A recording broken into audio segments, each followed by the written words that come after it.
Hi, welcome to Messenger Motorworks. Today is a trial run on a lecture video.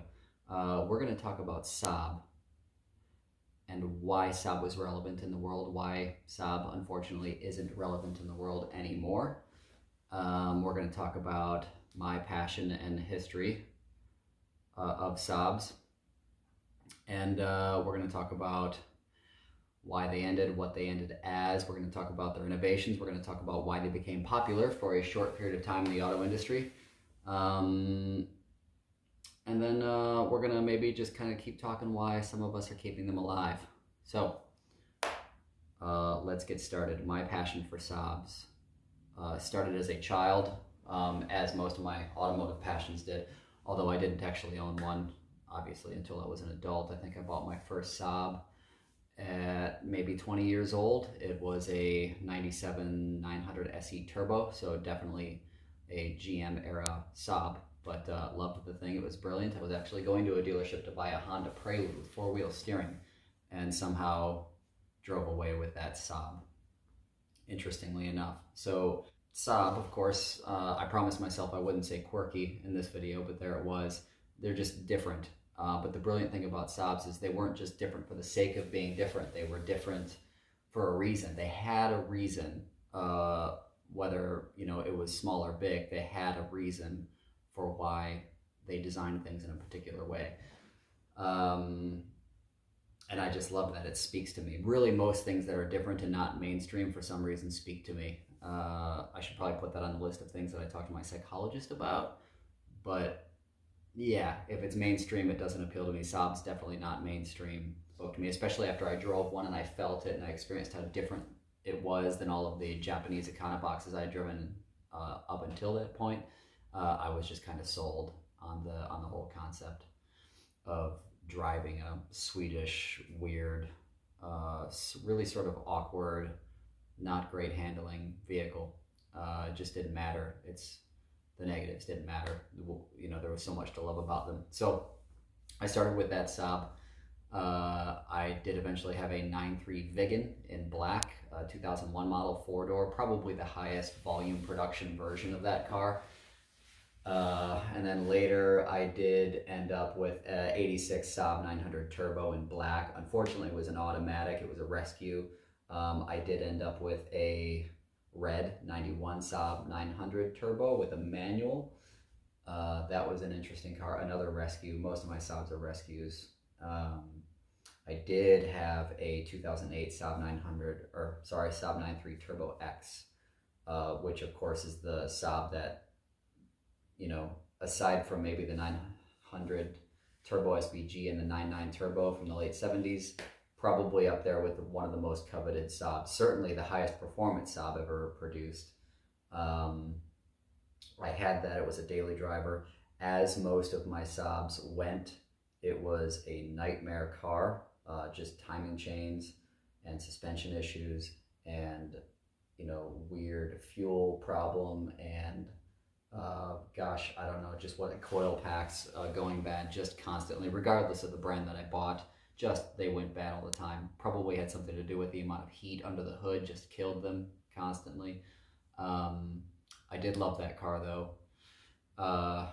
My Viggen I actually owned twice, funny enough. The first time I sold it, really traded it in, I left little notes hidden all around the car. So the detailers at the dealership that I traded it into didn't find them all. And the next owner did end up actually contacting me and let me know that he had the car. And then I ended up buying it back years later for way too much money, of course, and sight unseen, of course, because I was across the country at the time, and then realized the mistake I had made just a couple of minutes down the road driving it back to Michigan. It was rough. The engine was rough. The suspension was trashed. The brakes were trashed.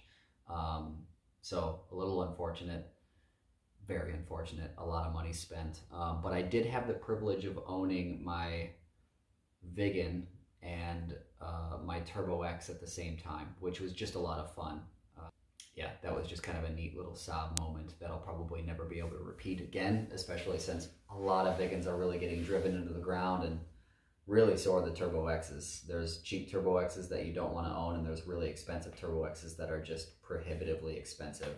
But the Turbo X was interesting because it was really the first time since the 80s that Saab had a genuinely competitive car in that market, in that small kind of entry-level luxury sedan market. It had a 280 horsepower turbocharged V6. It had a sophisticated all-wheel drive system, finally, from Saab, with a rear bias all-wheel drive and an electronic limited slip for side-to-side torque split.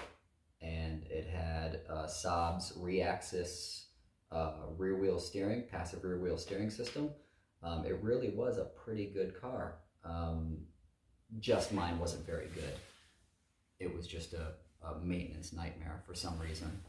So much like my Biggin was, and the 900 Turbo was, the guy that bought that black 900 Turbo 86 from me still is repairing it constantly. So that's kind of my history with Saab.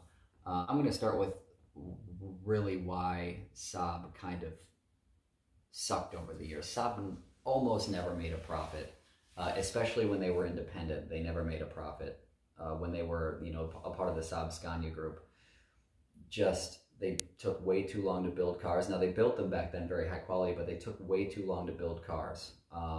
So even though they were getting quite popular in the 80s because of the 900 Turbo and its performance levels were very competitive back then, and the build quality was very good. It took them like 100 hours to build a car. And then when GM bought them, now granted the quality probably came down when GM took 50% ownership in 1990, they were able to kick out cars about twice as fast. From what I've read, they lowered the average time to produce a car down to about 50 to 60 hours from 100 hours. So that was their first step towards profitability. And they did become profitable for a few years in the 1990s, and they became profitable a little bit in the 2000s, mid-2000s, which was great, but they were all just GM rebodies at that point. And that's really the kind of sad end of Saab, is they were all just GM, and even Subaru once rebodies. Now, depending on which model, they were varying degrees of GM. The second generation 900 was a Opel Cavalier, Vauxhall Cavalier, that GM gave to them and said, please just, put your badge on it, restyle this very slightly and put it on the market. But, by the time the car actually ended up on the market, so much of the car was changed. The suspension components weren't even swappable from one vehicle to the next. The 9.5 came out on a slightly larger GM platform from Europe. It was also shared with the Saturn LS 200 and 300s and some other various European-based GM vehicles. And again, by the time Saab was done with it, they had blown so much money changing the car that they couldn't make the car profitable for several years after its initial production run. The second generation 9.3 that came out in 2003 was based on the Epsilon platform, which, granted, actually, GM's Epsilon platform was quite good. But by the time it hit the market, it was so significantly different. The wheelbase wasn't even the same as the rest of the cars it shared the platform with, which was the Chevy Malibu, the Pontiac G6, various other couple of cars that I can't really remember at the moment. But, even though at that point Saab had a pretty competitive car on the market, it still wasn't quite there because the engine wasn't as good as what was found in an Audi. The handling wasn't as good as you'd find in a BMW, and the luxury level wasn't nearly what you get in a Mercedes, and really not really what you got in a Volvo. So Saab was kind of in this weird place, and unfortunately, even though the car was styled more mainstream, it was still just the Saab enthusiasts buying Saabs, and it never was quite enough. And then there was the 97X SUV, which was this somewhat sad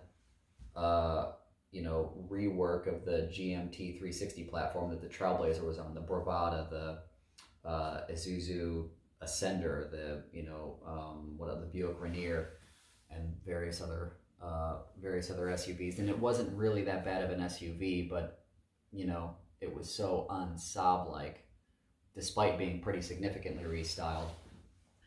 And then there was the Saab 92X, which was based on a Subaru Impreza, and there was a hot version. You can get a 92X Aero.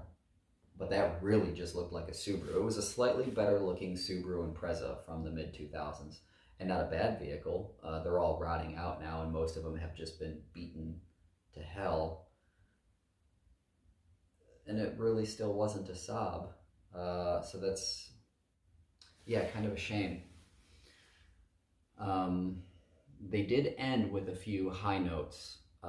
They released the new 9.5, I think in 2010. You might have been able to buy it in 2009 as a 2010 model. That was based on the Epsilon 2 platform, shared its platform with the Opel Insignia, and the a little bit later, the first Buick, or the new Buick Regals. Good platform. It was a larger car, and it was quite good looking. And they were selling those pretty well. And then right there at the end, they had a rebodied Cadillac SRX called the 94X, and that was genuinely a good looking and actually competitive vehicle in that segment, especially in the interior. It was very, very uniquely styled. So they kind of started to come up on this upswing. Then they were developing a replacement for the 9.3 on a bespoke Saab chassis, all the way up until the point where GM sold them.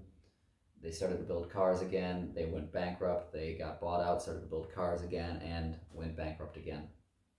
So it was just kind of this thing that wouldn't die. They were this entity that wouldn't die. And a lot of people will blame the whole demise on GM. But what everybody needs to understand, especially people who argue that point, is that if it weren't for GM buying into Saab, the two primary owners back then, the investor group and Saab Scania AB, I think that was its full title, wouldn't have been able to keep the brand going. They didn't have enough money. They didn't have any advanced manufacturing practices. They had no new modern platforms to put their cars on, and they had no way to develop those platforms.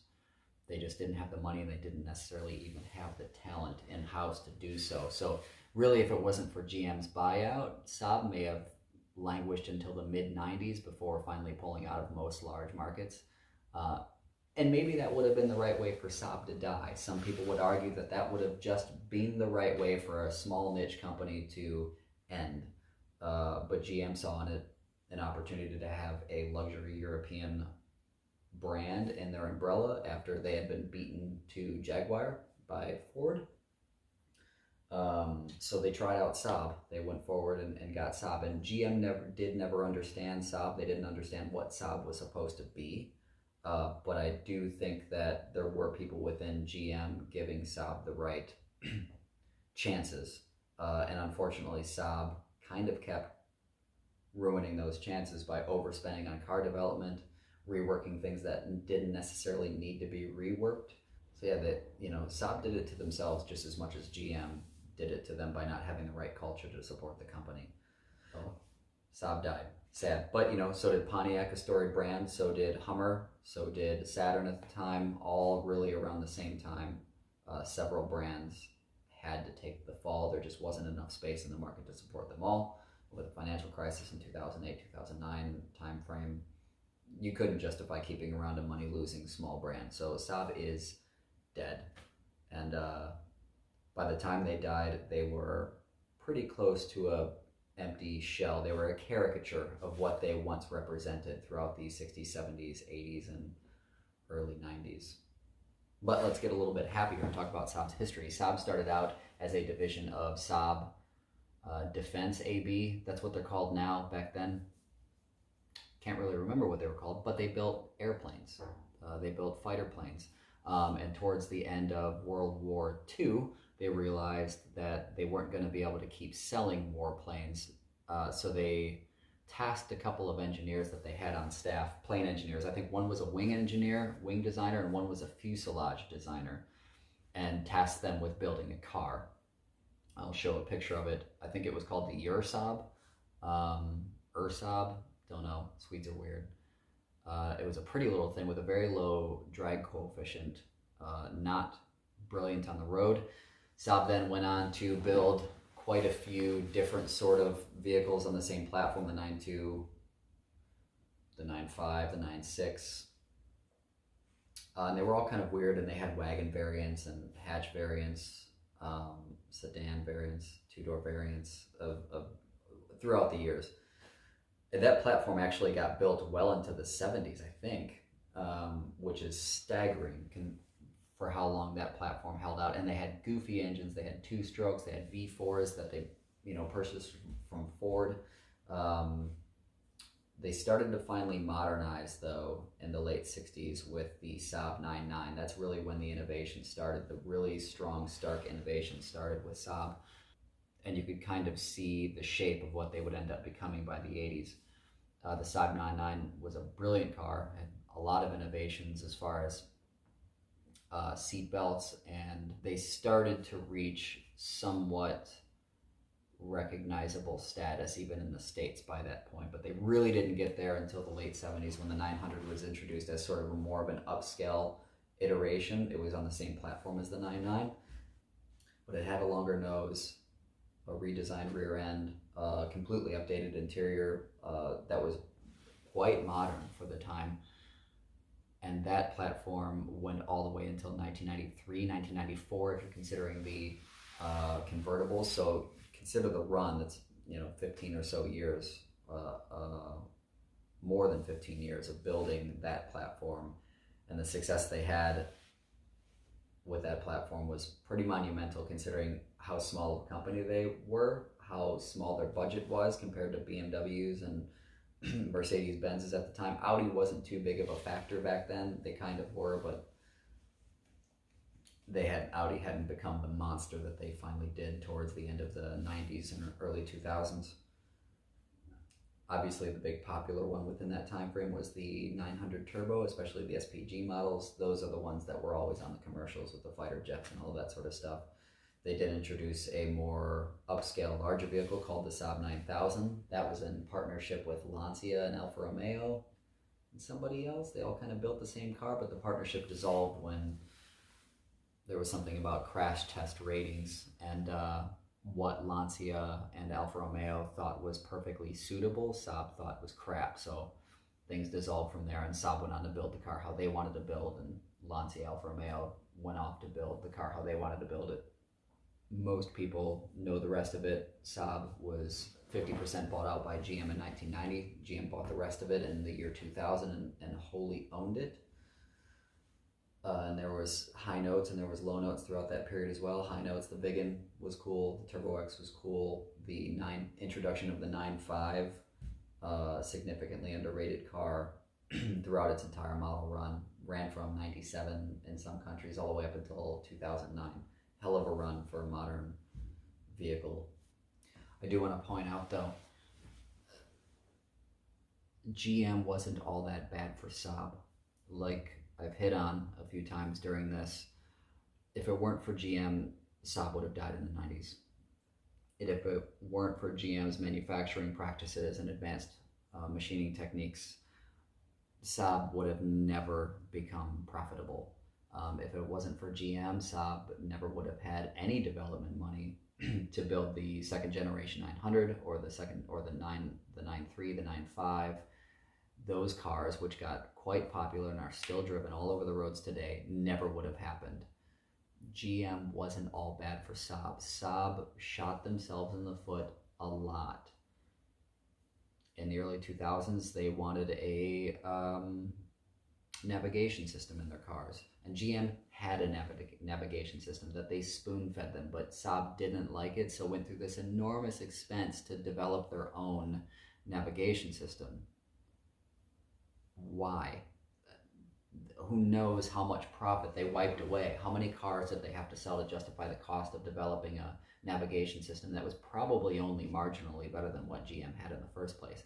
Saab was stubborn to the extent that they kind of ruined a lot of things for themselves. It's not just GM and their lack of understanding, of what Saab was supposed to be in the market and who they were supposed to be sold to in the market. Saab could have done a better job as well. Okay, let's talk about Saab's innovations. This is a big thing that I don't think even automotive enthusiasts realize. Saab was a major motivator. Don't mind me, it's a pretty long list. I'm going to keep this thing up here to remind myself all of it, because as big as a Saab fan as I am, why would I memorize all of this information? Innovations. They were very early on front wheel drive. Not the only people doing front wheel drive, but they only ever built front wheel drive cars, until the 97X came out and it was all wheel drive, and the 92X came out, and then they finally made the all wheel drive iteration of the 93. But until then, they were just a front drive company, and they were very early on, and they stuck to it. And that's part of the reason they developed a reputation for being so good in the snow, because of course they were old cars, they had skinny tires, they were front drive, and they would chew through quite a lot. Early on, diagonally split dual brake circuits. They introduced side impact door beams, the center console key placement, which you might think is just a quirk, but it was huge as far as theft protection. It made it much more difficult to hotwire the car down there. Their primary reason for it, though, was because, especially back then, ignitions weren't breakaway, keys weren't breakaway. So during an accident, your knees would jut up forward right where that key was, and it would bust kneecaps, shear tendons. So a huge safety innovation was to put that key in the middle. Now they kept it in the middle all the way up until they died, except on just a couple of models, and it was a bit of a quirk at that point, even though it was still pretty good for ergonomics, because what's also down there, your handbrake, your shifter, your window controls, your stereo controls were close to that. So it was a good ergonomic place for a key as well. But it just didn't need to be there. After a while, keys became breakaway, keys became plastic, and ignitions would also break away if there was a substantial impact. Self-repairing bumpers, 5-mile-per-hour self-repairing bumpers, that was a big Saab innovation. Headlight washers, the first company to ever put headlight washers on a car was Saab. Early adoption of standard seatbelts and standard airbags in their cars. Those were two totally different time periods, but they were one of the first companies to, make seatbelt standard and make airbags standard in their vehicles. Heated seats, automatically heated seats, was a huge Saab thing that nobody was doing back then.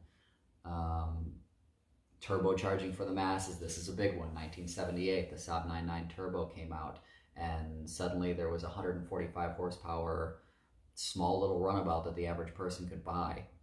Huge innovation. Now, they weren't the first people to turbocharge cars, even for street cars. Porsche was probably one of the first street performance cars to turbocharge something and sell it on volume production. But Saab gave it to the average schmo who could just afford, a nice little family runabout. They could suddenly have this fun little thing with a 5-speed in it. The first 16-valve turbocharged engine, and their 16-valve was special back then. It kind of had a domed combustion chamber with 4 valves, and they put the spark plug in the center. That was an innovation back then. They weren't the only people to do it, but that was a pretty substantial innovation to have a 16-valve car with a hemispherical head, perfectly symmetrical design, spark plug in the center, and then turbocharging it, which just made it all that much better. They were the first to the cabin air filter, to have an actual dedicated air filter to clean the air as it came into your car. That was a huge Saab first. Direct ignition coils, the DIC, or direct ignition control, I think maybe they called it, but it was this big block that went into the head and had coils. So there was no distributor, there was no spark plug wires. You just had coils sitting on each individual plug. Saab was extremely early to that game.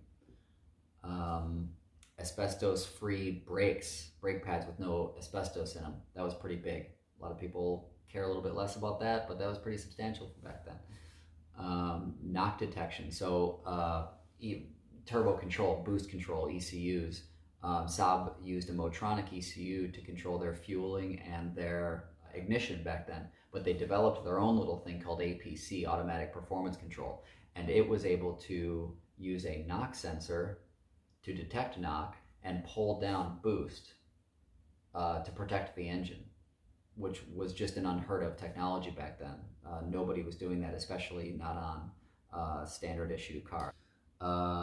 First CNC-free air conditioning system. They modernized to something that didn't have CNC in it way before a lot of companies did. Active head restraints, this is another big one. Again, a very regular technology in cars now, but they built active head restraints where, during a rear end impact, you get shoved into the seat. There would be a lever inside of there that pushed forward the head restraint to then kind of cradle your head instead of you just snapping back all the way to it. It would jut up. They were very early to 32-bit microprocessors. They developed their own in-house ECU control. They ditched Bosch and they built Trionic, and it was available on the 9000s first, and then ended up on the second generation 900s as well, called Trionic 5. And it was a brilliant piece of technology to be able to control boost, knock sensing, limit torque control using ignition and fueling and boost. And it was a very early adoption of a technology where they measured the amount of air coming into the car and actually used that for torque control. Just, a brilliant piece of thinking. Everybody uses it that way now. Back in the early 90s, that was pretty substantial engine control. Brake force distribution was a huge thing for Saab. You can see a lot of this stuff is safety based.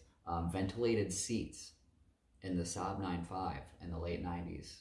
Ventilated seats were available. They were very early, may have been one of the firsts for that.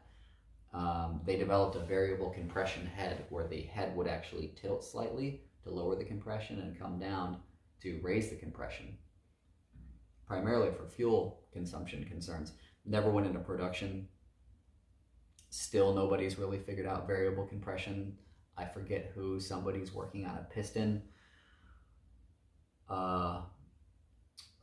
rod system where you get the piston and you got the rod, and then there's a lever where the rod will move in and out of the piston to change the compression. But I don't even think that stuff is live. Saab was really ahead. Again, it probably wouldn't have worked even if they tried to put it into production, but they were giving it a shot. They were very early to that, thinking that if we had variable compression, we could change the performance and fuel consumption of a car and the emissions that the car generated on the fly.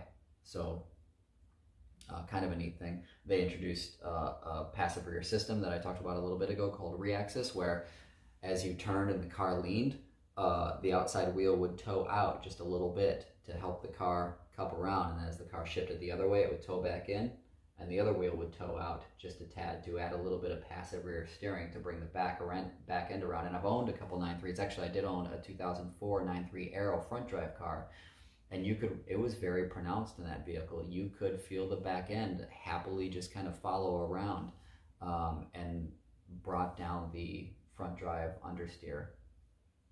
It's a pretty impressive little piece of tech.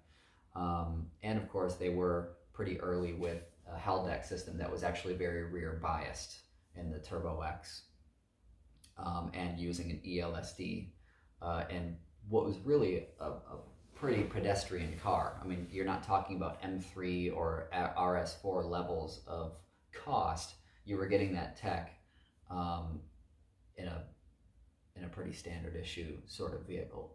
And the Turbo X, don't get me wrong, was a pretty overpriced car for what you were getting out of it, but it still didn't cost as much as an M3 or an RS4 or even an S4, I think, back then. So, yeah, a pretty long list.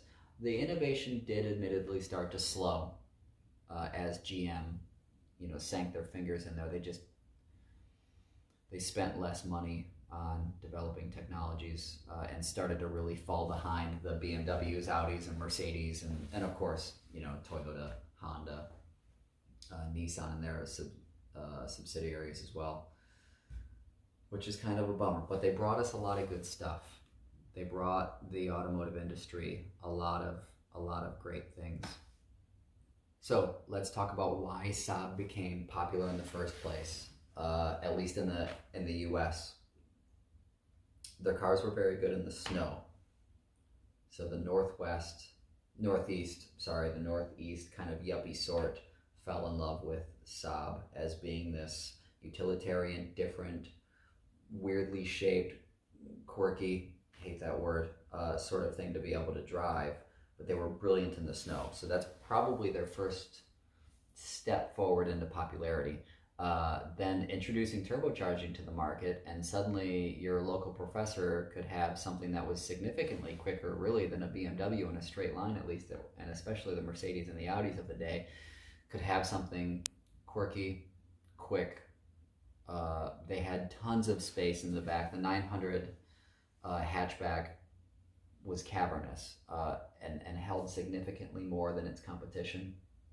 So that was another step in the direction of being popular. So you had good in snow, you had a turbocharging technology, you had tons of space. You also had Swedish seats. The Swedes, this is a Swedish couch. You know, very, very comfortable seats. They just knew how to make a nice seat. So their cars were comfortable. They were also very ergonomic. They really focused on, you had your hands here, your switches should just kind of be a little bit of a reach away from you. And they nailed that very early on. They understood that you touch the stereo all the time, so the stereo should be top and front center. And then you touch the heater controls, so the heater controls were just below the stereo. If you look in my video talking about the Milano and introducing that, you'll notice they put the stereo all the way down by the shifter, so it's a long look down before you can see the stereo. In a Saab, it was right in your periphery. You could see and understand what that stereo was doing at all times. You could see your heater controls, you could see your light controls. They were all just very kind of right there. Nothing was hidden behind the rim of that steering wheel. That kind of ergonomic thinking wasn't at the forefront yet of automotive design. They just kind of, a lot of companies stuck things kind of wherever they fit. And they did something similar to BMW. They tilted the panel towards the driver. So BMW did a pretty good job with ergonomics. I won't trash them too much, but they became popular, great in snow, fast, unique looking, comfortable, had lots of space. Unfortunately, again, they really only appealed to a certain portion of the population. People like me. The first time I saw a Saab 900 from the 80s, a classic Saab 900, I was just blown away. Not blown away in the same way you see a Lamborghini Countach in person, or, you know, air-cooled 911 turbo. Not that kind of blown away. It wasn't a Porsche 959 or a Ferrari F40, so not that kind of like you want the poster on your wall sort of blown away, but just how starkly different it was than everything else on the road. And that last point, how starkly different than it was than everything else on the road, might be really a big part of why they did, for a short period of time, become quite popular. Unfortunately, going into the 90s and 2000s, they were still kind of living and breathing on that early popularity they gained in the 70s and 80s. You know, that goes back up to the first couple of points I made about them ending just kind of sad and being a caricature of what they once were. Is Saab relevant today? No, Saab is not relevant today. Their innovations that they created were so long ago now and have become so mainstream that everybody uses them. There is nothing that Saab was doing even all the way up until the very last moment that's still relevant today. Even towards the end, Saab's turbo technology was falling behind. BMW's inline 6 turbos were far superior to what Saab was building at the time. So Saab is not relevant today. They are never going to be relevant again. Their old assets are owned by a company called NEVS, National Electric Vehicle Sweden, and they are starting to produce some electric cars, even still based on that second generation 9.3, the Epsilon platform car, and they are building cars in China, actually at a pretty good volume, but they lost the rights to the Saab name years ago after the second or third bankruptcy happened and they couldn't pay their bills. Saab AB was tired of the name being dragged through the mud. So there will never be a car on the road that is new, electric or not, with the Saab brand on it. Bums me out, but they are good and dead. So they will never be relevant again, which saddens me. It's frustrating. Everything I like seems to die. But that's how it breaks down. Now, will I keep toying with Saabs? Yeah, probably. They're still interesting, they're still different, and there's still enough of them on the road. So I'll probably keep toying with them. I think for me, having one as a winter beater is probably the ideal situation for a Saab to fit into my life. I can't buy a new Saab. I'd love a 94X Aero. That would be brilliant, but they're pretty difficult to find considering they only made them for about 6 to 8 months or so. There was not a lot of them produced. And my wife probably wouldn't let me spend money on those anyway. I love a 9.5 Aero, the last generation as well. They're just brilliant looking. I'd have an all-wheel drive with a turbo V6, but I'd love an old 900 SPG with a manual. That'd be brilliant. So to wrap up, why Saab? Now, almost a decade after they've died. Well, they're cheap. Most of them. They're relatively reliable if you find the right ones. They're pretty tough cars. The value proposition is good. Like I said, they're cheap, but you know, you usually get heated seats that still work. You get a good stereo that still works. A decent feature set. Some of them work worse than others. You know, reverse parking sensors are a little bit weak in the 9.5s, as are really any Saab with rain sensing wipers. They didn't seem to quite have that figured out. But still, the value proposition is pretty good. You're getting a relatively exclusive looking car for a good price.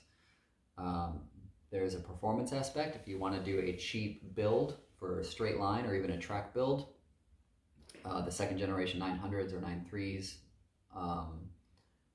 can be made pretty formidable for a pretty low cost if you just want to go to the track with something that isn't a BMW or a Miata. You know, Saabs can, believe it or not, be an option for that if you're willing to deal with the front wheel drive-ness of them. And finally, why Saab? They're just different.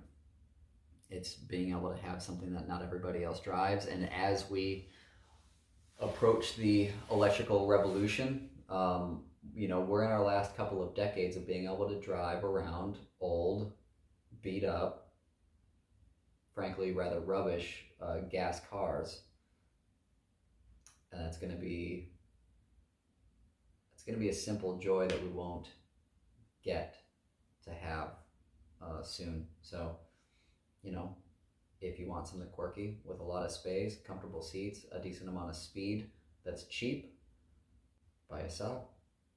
There's still a good, you know, reason for why Saab. Anyway, that wraps up this lecture. I think it's gone on way too long. Till next time. Thanks.